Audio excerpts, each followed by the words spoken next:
નમસ્કાર, ડીટીવી ન્યૂઝમાં આપ સૌનું હાર્દિક સ્વાગત છે। દાહોદના સ્ટેશન રોડ ઉપર ભૂગર્ભ ગટરની કામગીરી દરમિયાન ગેસ લાઇન તૂટી જતા ગેસ લીકેજ થતા અફરાતફરીનો માહોલ સર્જાયો। દાહોદ શહેરમાં સ્માર્ટ સિટી અંતર્ગત ચાલી રહેલી કામગીરીમાં અનેક અડચણો ઊભી થાય છે। શહેરીજનોને અલગ અલગ પ્રકારની મુશ્કેલીઓ વેઠવી પડી રહી છે, ત્યારે શહેરમાં આજે મોટી દુર્ઘટના ટળી હતી। શહેરના સ્ટેશન રોડ ઉપર ચાલી રહેલી ભૂગર્ભ ગટર યોજનાની કામગીરી દરમિયાન જેસીબીથી ખોદકામ કરતી વખતે ગુજરાત ગેસની લાઇન તૂટી જતા ગેસ લીકેજ થતા અફરાતફરીનો માહોલ સર્જાયો હતો।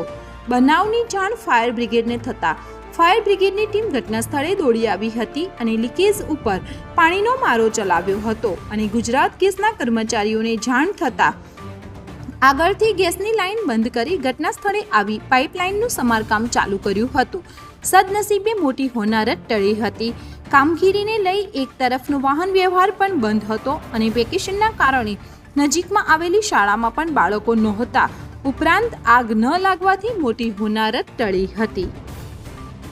ગુજરાત ગેસને એમવાય સ્કૂલ પાસે ગેસ પાઇપલાઇન ડેમેજનો મેસેજ મળ્યો હતો અને ગુજરાત ગેસની ટીમ તાત્કાલિક ઘટના સ્થળે પહોંચીને જે અમારો ઇમરજન્સીનો આઇસોલેશન વાલ છે તે બંધ કરીને ગેસનો લીકેજ બંધ કરેલું છે અને તાત્કાલિક સમારકામ શરૂ કરેલ છે। પેરેલલ અમને દાહોદ નગર ફાયર બ્રિગેડ ટીમ તરફથી બી સપોર્ટ મળીને એ પણ ઘટના સ્થળે પહોંચી ગયું હતું। પેરેલલ મારું નામ બીમલ છે।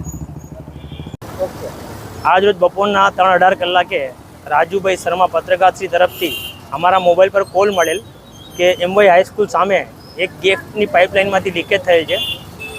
અમારી દાહોદ નગરપાલિકાની ફાયર બ્રિગેડની ટીમ તાત્કાલિક ઘટના સ્થળ પર પહોંચી બરાબર પાઇપ લીકેજ હતી એના સાવચેતીના ભાગરૂપે આજુબાજુ કુલિંગ કરેલ। ત્યારબાદ તાત્કાલિક ગુજરાત ગેસ કંપનીના કર્મચારીઓ દ્વારા ગેસની પાઇપલાઇન રિપેર કરવાની કામગીરી કરવામાં આવે છે।